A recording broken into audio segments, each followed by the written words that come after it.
अगर मैं आपको अभी कॉकरोच कहूँ तो शायद आपको बुरा लगेगा, लेकिन सोचिए अगर हजारों लोग खुद को गर्व से कॉकरोच कहने लगे तो?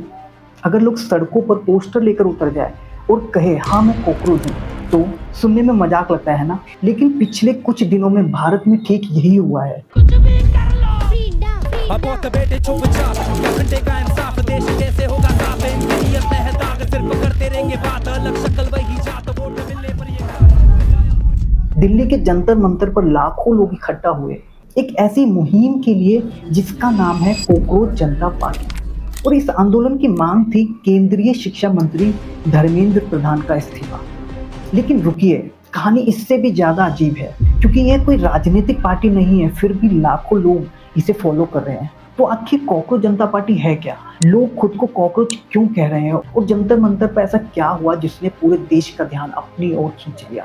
तो आइए समझते हैं। सबसे पहले कॉकरोच जनता पार्टी यानी सीजेपी कोई राजनीतिक पार्टी नहीं है। ये एक ऑनलाइन मूवमेंट है जिसकी शुरुआत एक social media activist Abhijit Dikke ने की। शुरुआत में इसे लोग मीम समझ रहे थे, लेकिन कुछ ही हफ्तों में लाखों लोग इससे जुड़ने लगे। लेकिन सवाल है, आखिर कॉकरोच ही क्यों?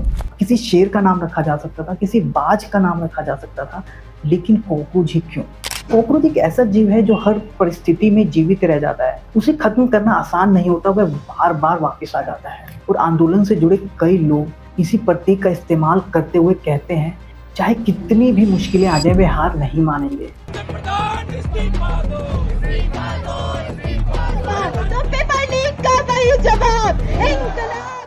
लेकिन लोग सिर्फ नाम की वजह से नहीं जुड़े हैं। असल वजह है भारत के करोड़ों छात्र और नौकरी के उम्मीदवार, सालों की तैयारी, महंगी फीस और फिर पेपर लीक, भर्ती में देरी और परीक्षा विवाद। धीरे धीरे सोशल मीडिया पर गुस्सा बढ़ने लगा और सीजेपी उस गुस्से की आवाज बन गई। अब तक ये सब इंटरनेट पर हो रहा था, जिसने इस पूरे मामले को राष्ट्रीय चर्चा का विषय बना दिया। 6 जून 2026 दिल्ली का जंतर मंतर भारत में विरोध प्रदर्शनों की सबसे प्रसिद्ध जगहों में से एक। यहीं पर कॉकरोच जनता पार्टी ने प्रदर्शन का आह्वान किया। सैकड़ों लोग वहां पर पहुंचे और उनकी मांग थी केंद्रीय शिक्षा मंत्री धर्मेंद्र प्रधान का इस्तीफा।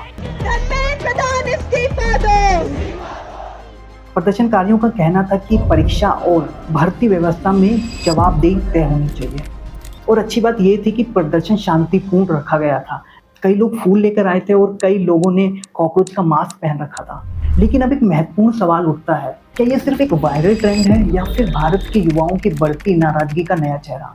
इसका जवाब आने वाला समय देगा। और देखा जाए तो यहीं से बदलाव की शुरुआत होती है। और किसी भी आंदोलन की सबसे बड़ी ताकत उसके पोस्टर नहीं होती, उसके नारे नहीं होते, सबसे बड़ी ताकत होती है लोगों की भावना। और शायद यही वजह है कि लाखों युवा इस नाम से जुड़ पाए, क्योंकि उनके लिए सिर्फ ये कॉकरोच की बात नहीं है, ये एक सुने जाने की बात है, ये भविष्य की बात है और ये उम्मीद की बात है। हो सकता है कॉकरोच जनता पार्टी भविष्य में कहीं गायब हो जाए, या हो सकता है ये बहुत बड़ी बन जाए, ये भविष्य बताएगा। लेकिन एक बात आज साफ दिखाई देती है, लोग खुद को कॉकरोच इसलिए नहीं कह रहे हैं कि उन्हें नाम पसंद है, बल्कि वे ऐसा इसलिए कह रहे हैं क्योंकि वो चाहते हैं कि उनकी बात सुनी जाए। और शायद इस पूरी कहानी का सबसे बड़ा सवाल भी यही है, क्या हम उस नाम पर ज्यादा ध्यान दे रहे हैं या उस समस्या पर, जिसकी वजह से लोग खुद को कॉकरोच कहने को मजबूर हुए हैं? आपका इस पूरे मामले पर क्या विचार है, कमेंट में जरूर बताइए। और अगर आप ऐसे महत्वपूर्ण मुद्दों को और गहराई से जानना चाहते हैं तो इस चैनल को सब्सक्राइब करना मत भूलना। मिलते हैं नेक्स्ट वीडियो में।